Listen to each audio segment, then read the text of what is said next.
बचपन से सिखाया था कि तेरे को डॉक्टर बनना। जब रात को पढ़ने बैठते थे तो गांव में अक्सर लाइट नहीं हुआ करती थी। मेरे टीचर मेरे को कहा करते थे, बेटा तू डॉक्टर बनने का सपना छोड़ दे, तू पास हो जाए 12वीं वही बड़ी बात है। साल के अंत में जब एग्जाम हुआ तो मेरा सिलेक्शन नहीं हुआ। मैंने घर वालों के पैसे बर्बाद कर दिए, पर मेरा टारगेट तो फिक्स था, किसी भी हालत में कुछ भी हो जाए मेरे को MBBS ही चाहिए।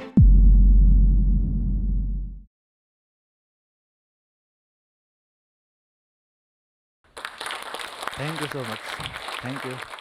नमस्कार दोस्तों, मेरा नाम डॉक्टर हेमेंद्र पाटीदार है और मैंने AIPMT 2015 में all India rank 569, Rajasthan rank 52, JIPMER, BHU, AIIMS सभी MBBS एंट्रेंस एग्जाम क्लियर किए हैं। मेरी कहानी की शुरुआत होती है राजस्थान के सबसे पिछड़े इलाके डूंगरपुर के एक छोटे से गांव से।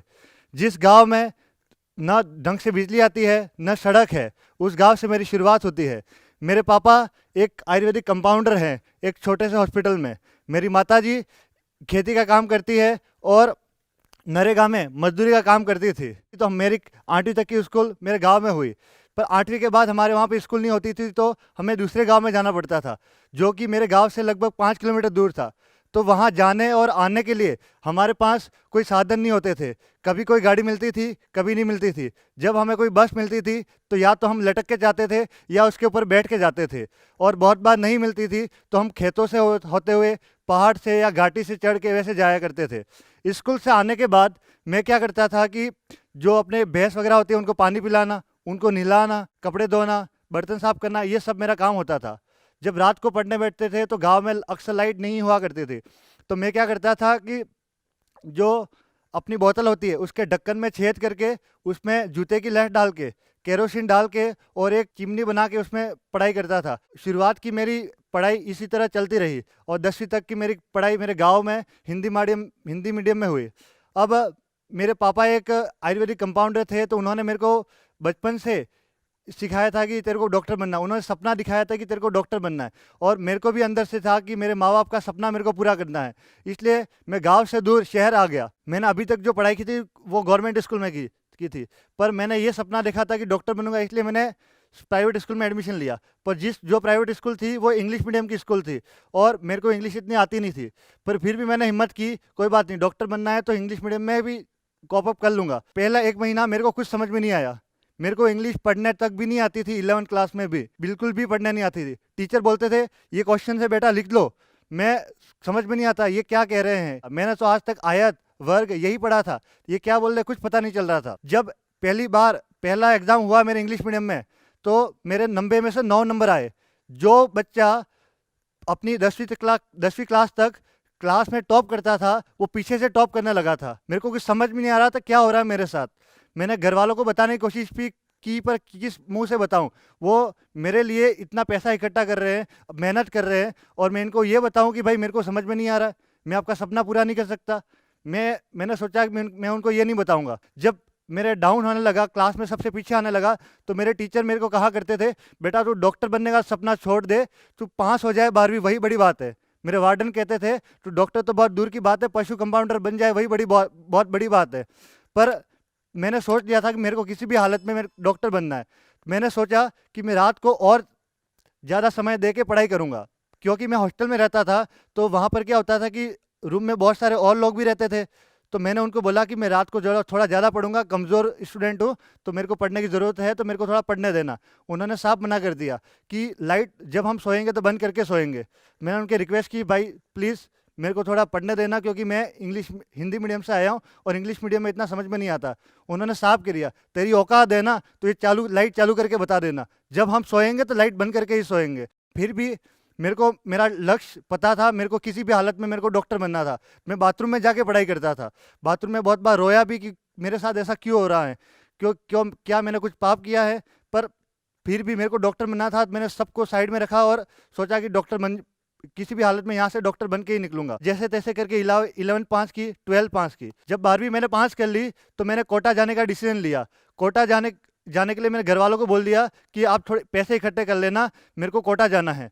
कोटा गया तो मेरे सामने एक बड़ी प्रॉब्लम ये आई कि हिंदी मीडियम में तैयारी करूँ या इंग्लिश मीडियम में तैयारी करूँ, क्योंकि अब हालत ये हो चुकी थी, न तो हिंदी समझ में आती थी न इंग्लिश समझ में आती थी। वो कहते हैं ना, धोबी का कुत्ता न घर का न घाट का, वही धोबी का कुत्ता मैं बन गया था वहाँ पर मैंने सोच लिया था लाइफ में एक बार आगे बढ़ गए तो पीछे मुड़ के नहीं देखना, चाहे कुछ भी हो जाए। तो मैंने भी सोच लिया था एक बार इंग्लिश मीडियम ले लिया है तो इंग्लिश मीडियम में ही आगे बढ़ेंगे।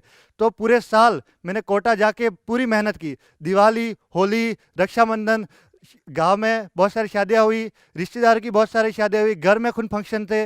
मेरे मेरे रियल सिस्टर की गोद भराई का काम था, कार्यक्रम था, मैं उसमें भी नहीं गया क्योंकि मेरे को 24 आवर मेरा लक्ष्य दिखता था।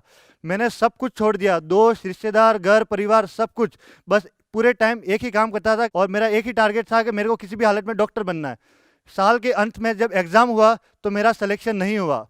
घर वाले नाराज़ हो गए, उनको मतलब एक तरह से दुखी हो गए कि ये क्या हो गया, बच्चे ने पूरी मेहनत की है, पूरे साल पर घर नहीं आए, होली दिवाली कुछ भी नहीं बनाई इसने, फिर भी सिलेक्शन नहीं हुआ।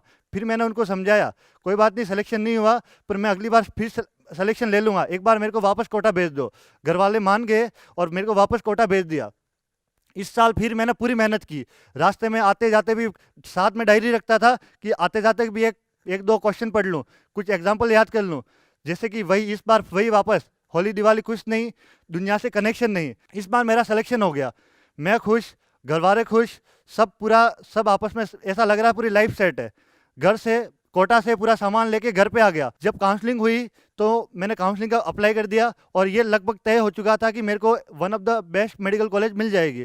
तो जैसे ही काउंसलिंग का रिजल्ट आने वाला था, उससे पहले ये न्यूज़ आती है कि आपका जो मेडिकल एंट्रेंस एग्ज़ाम हुआ था वो कैंसिल हो जाता है। एक शौक सा लगा, ये क्या हो गया। जिस एग्ज़ाम के लिए, जिस मेडिकल सीट के लिए मैंने इतनी प्रिपरेशन की थी, घर परिवार दोस्त सब कुछ छोड़ दिया, दिवाली होली बनाना छोड़ दिया, रक्षाबंधन बनाना छोड़ दिया, वो एग्ज़ाम कैंसिल हो गया। एग्ज़ाम कैंसिल होने का मतलब ये था कि मेरी 2 साल की पूरी मेहनत बर्बाद होगी। मैंने घर वालों के पैसे बर्बाद कर दिए। मेरे को अपने आप में एक पता नहीं अंदर से क्या हो रहा था, गिल्टी फील हो रही थी, ये क्या हो रहा है। पर एक दूसरा मेरा मन का कोना कह रहा था इसमें तेरी क्या गलती, एग्ज़ाम कैंसिल होगी।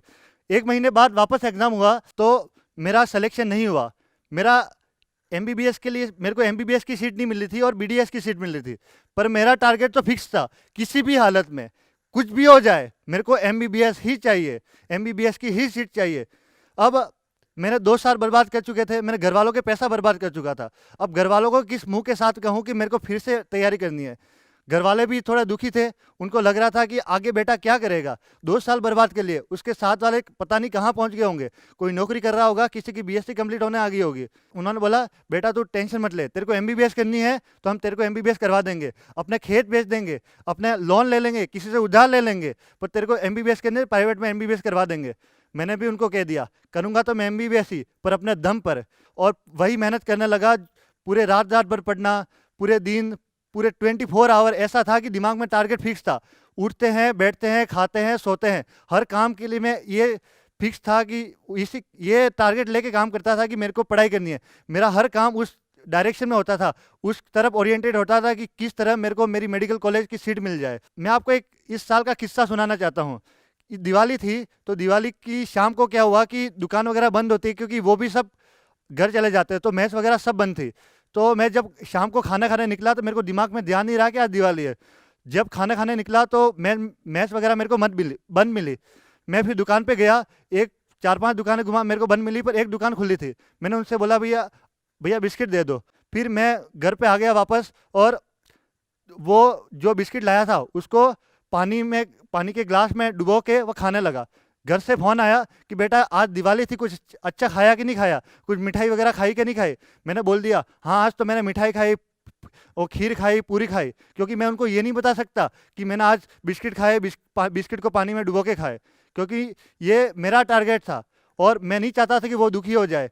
और मेरे को किसी भी हालत में मेरे टारगेट पे पहुंचना था, चाहे कुछ भी होए, कितनी भी मुश्किल आए, मेरे को किसी भी हालत में मेरे टारगेट पे पहुंचना है। साल के अंत में फिर एग्ज़ाम हुआ, इस बार मेरा सिलेक्शन हो गया। फिर खुशी से घर पे आ गया और पूरा सामान लेके घर पे आ गया। घर पे सब खुश, सब पूरा सेट था, ऐसा लग रहा था कि लाइफ सेट है। अब कोई बात नहीं, 3 साल बर्बाद हुए, पर उस साल में कहीं ना कहीं एंड रिजल्ट मिल गया। इस बार वो फाइनल रिजल्ट आने वाला था, उससे पहले एग्ज़ाम एक कोर्ट का आदेश आता है कि आपका एग्ज़ाम कैंसिल हो गया है। एक बार फिर से शौक सा लगा, क्या हो रहा है ये, क्या हो गया। घर वाले तो एक तरह से पता नहीं शौक में चले गए, वो बोलने की हिम्मत नहीं कर रहे थे। जब टीवी में ये सुना कि आपका एग्ज़ाम कैंसिल हो गया है, तो घर वालों के, जब हम बैठे थे तो किसी के मुंह से आवाज़ नहीं निकल रही थी। हर कोई अंदर से रोना चाहता था पर रो नहीं सकते थे, क्योंकि उनके सामने मैं बैठा था। वो चाहते थे कि कहीं मेरा मनोबल न गिर जाए। उन्होंने मेरे को आके बोला, बेटा कोई बात नहीं, तू टेंशन मत ले, अपन बीएससी कर लेंगे, कुछ और कर लेंगे। मैंने बोला करूँगा तो मैं एमबीबीएस ही। मेरे पापा रोना चाहते थे पर रो नहीं पाते थे। वो खाना खाते खाते उनके आंसू आ रहे थे। उन्होंने मेरी तरफ पीठ कर ली कि मेरे को ना दिखे, पर मेरे को सब ये पता था। मैंने उनको एक बात बोल दी कि क्या हार में क्या जीत में, किंचित नहीं भयभीत में, संघर्ष पथ पर जो मिला ये भी सही वो भी सही। ये कह के मैं उसी दिन घर से वापस निकल गया कोटा की ओर। और 1 महीने बाद वापस एग्जाम था और मैंने एग्जाम दिया। और इस एग्जाम में मैंने ऑल इंडिया रैंक 569, राजस्थान में 52 रैंक, BHU, एम्स, जिपमर सब एग्जाम क्वालिफाई किए। Thank you. तो मेरा ये मानना है कि आपकी लाइफ में मुसीबत आएगी, आप कंट्रोल नहीं कर सकते। प्रॉब्लम्स आपको स्ट्रांग बनाने आती है, आपको रोकने नहीं आती है। तो आप अपने लक्ष्य पे बने रहिए, कितनी भी मुश्किल आए अपने लक्ष्य पे बने रहिए। आप जीते जाओगे, एक ना एक दिन जीत जाओगे। लाइफ में आपको लोग जज करेंगे आपकी प्रेजेंट सिचुएशन के बेसिस पर आप उस पर माइंड मत करिए। आप अपने आप पे विश्वास रखिए। आपको आपसे बेहतर कोई नहीं जानता। आप अपने आप पे विश्वास रखिए। आपका जो अपना टारगेट है उस पर ध्यान दीजिए। आप अपने लक्ष्य पे बिल्कुल एक ना एक दिन बिल्कुल पहुंचेंगे। इस वीडियो के बारे में अपनी राय नीचे कमेंट सेक्शन में हमें बताएं और अपने दोस्तों के साथ ये वीडियो शेयर करना ना भूलें।